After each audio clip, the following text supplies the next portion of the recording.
What's up? My name is Clare Dunn, and I play country, rock and roll. Yeah.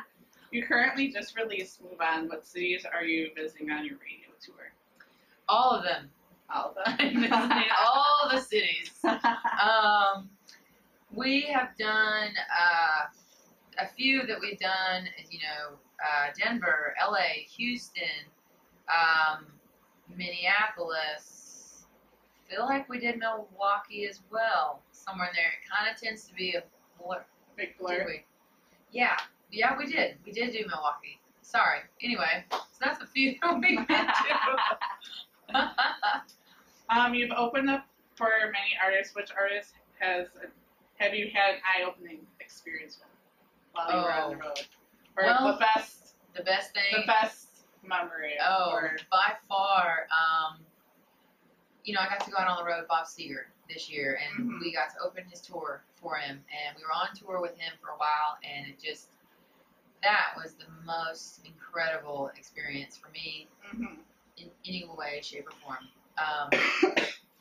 He just, he's the real deal. He was a hero of mine, so it was that whole thing of not believing this was true, to get to go out and play with one of your heroes, and it was just one of those, oh my God, this is really happening moments, You need somebody to pinch you. Oh, yes, yes, absolutely, every day. So that was by far the most memorable experience for me so far. That's awesome. Describe each band member in one word with your live. Oh. Yeah. Or is it just you?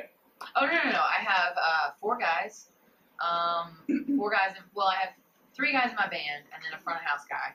Okay. And describe each one of them in one word? Yes. Well, we have, oh my gosh, goofy, laid back, thoughtful, and I'm not quite sure what the other one's thinking sometimes, so I won't say which one too, but. I read that you're an accomplished songwriter. What songs have you written for different artists? Oh, yeah, well, I've written a couple of things for a guy named Cole Ford and another country singer named Terry Clark. And then a lot of my writing has been for my own project. Very dear friends with some very talented writers in town, and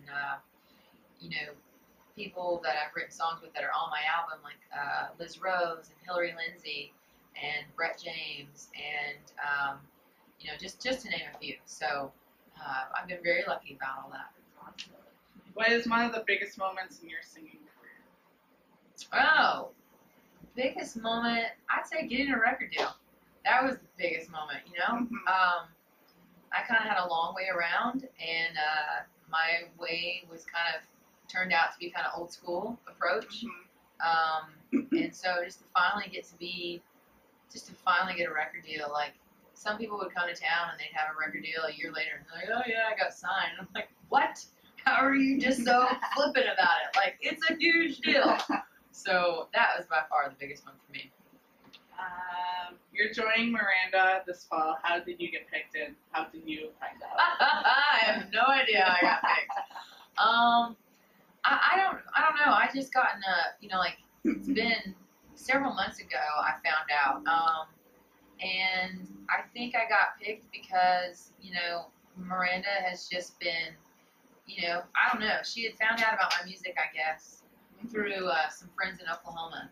And I'd been out doing, radio tours on my own, in my pickup. I'd been driving myself around, just me and a pickup and a guitar to different radio stations. And so there was starting to be some word and some buzz building. And I guess just kind of one thing led to another. And I was just lucky enough for her to remember my name and be like, hey, come out on tour. I'm like, hey, yeah, thank you.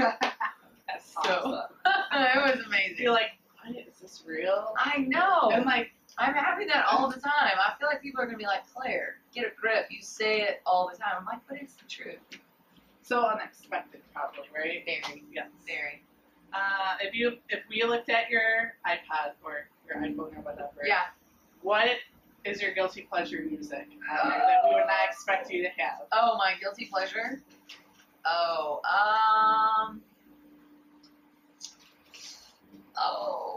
I'd say like 90s pop is like my guilty pleasure, you know, like digging back through. There's so many great like girl bands and like all their harmonies and stuff and just such catchy hooks, so that would be my guilty pleasure. That's definitely stuff like Savage Garden and stuff like that too, you know? Gosh, You remember that? What was that one song they sang? I wanna lay with you and see. I don't even remember. I don't know. Yeah. While you're on tour, do you have any favorite tour pranks that you've been a part of? Well, we just got into a bus literally last weekend, so there's not really been a lot of time for pranking yet, because like as soon as we finish a show, it'd be like, okay, who's driving, who's taking shifts, you know, what's going on. So I don't know yet, but I guess I gotta get to thinking about that, because that's like the second or third time I've been asked that. I'm like, I don't know how to prank. I don't know how to prank people. My friends, they used to put Smirnoff Ice in a cup instead of their water, and through the whole set they get more. Oh my gosh. Intoxicated, but that's a good one.